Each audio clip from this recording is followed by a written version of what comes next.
Good exercise leads to great sleep. So get active with Lisa Raleigh and rest well with Certa. She call me gangster, but I don't know what that means. She call me rockstar, long hair, talking ripped jeans. Actor and musician Nathan Rowe of the band Lonehill Estate was diagnosed with diabetes at 19.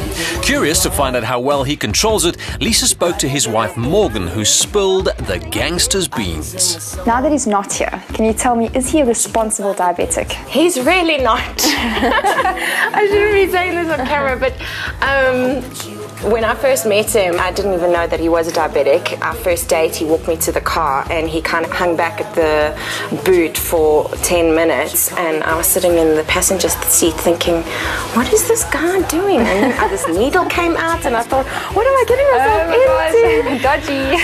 And I had no idea about diabetes until I met him. What's it like living with a type 1 diabetic? Lisa, honestly, from time to time, don't even realize I am living with a type 1 diabetic, because it is quite a natural thing for us. Our lifestyle isn't that different to any normal family. I do worry about him. He loves his sweets, he loves his flavored milks, he loves his king cones and ice creams. So he'll often say, okay, well, I know I'm going to have that lime milkshake, so I'm just going to have an extra few insulin shots or whatever the case is. So some serious intervention is needed here. Living with type 1 diabetes is more than just balancing sugar intake with insulin injections, but we suspect Nathan knows that. He just likes to let his hair down once in a while. So you're not that irresponsible. Just redeem yourself quickly. Yes, no, I'm not irresponsible at all. I don't like to worry my wife. Okay. Because she's quite a panicker.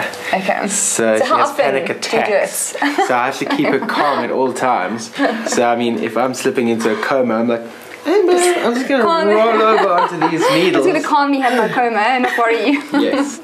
Well, I'm here to inspire you today, and we're going to be a little bit more active, so we might need to change that attire. Some hot pants for you. So to get the benefits out of exercising, ideally you want to be doing a combination of strength exercises, cardiovascular exercise, and flexibility exercise. So the first half of exercise is the strength training exercise that you can do from the comfort of your own home using just a set of dumbbells. First one is a squat. So how a squat goes, I want you to start with your legs shoulder width apart, hands at your sides. Now I want you to tilt the pelvis so that you're sticking the butt out a little bit, and you're going to pretend that you are sitting onto a chair. So sit down to a 90-degree angle. There's no chair. Come up, all the way up, and straighten the legs good, and drop your weights down. So if you don't have the dumbbells and you are traveling, which you do a lot, yes, then this is a great tool to have. It's a resistance band. It doesn't look nearly as funky as the dumbbells or as heavy or as manly, but I promise you it does the job. Okay. Okay. See, simple. Easy. Give it chin. Okay, what I want you to do is just to stand on the band. We're going to do a shoulder exercise now. So you're lifting up to shoulder height, keeping your abs tight so you never arch your back, and then slowly back down to the thighs. So right foot on the band, and then take it up in line with the shoulder. That's it, keeping everything facing the front, and then relax down to the side. So when it comes to the strength training part of your workout, I need you to be doing this twice a week preferably, resting for about 30 seconds between every single exercise. And that will give you that low to moderate kind of intensity that we're looking for, that's safe for a diabetic person to train at. Nathan, we've had some fun. We've done some weight training, we've done a little bit of running, we've done a lot of laughing.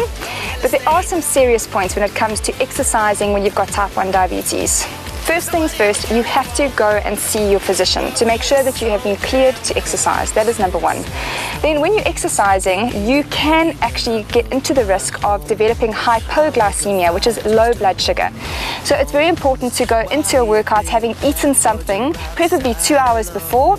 If you are new to exercising, like you will be, then you need to test your glucose before, halfway, and at the end of your workout, just to see how your body is responding to this exercise program. What is your blood glucose level doing? And it's critical to know the warning signs if you are exercising and you're starting to feel some of these funny symptoms, which I'm sure you're familiar with. Well, shaky hands is a good first sign. Also when your hands jitter and jump like this. Also it's a complete spaced out look and acting drunk. And nausea is another one, and also excessive sweating. It's no reason not to exercise, because diabetics who do reduce their need for medication and benefit from better heart health and more energy. Clearly. Good exercise leads to great sleep. So get active with Lisa Raleigh and rest well with Certa.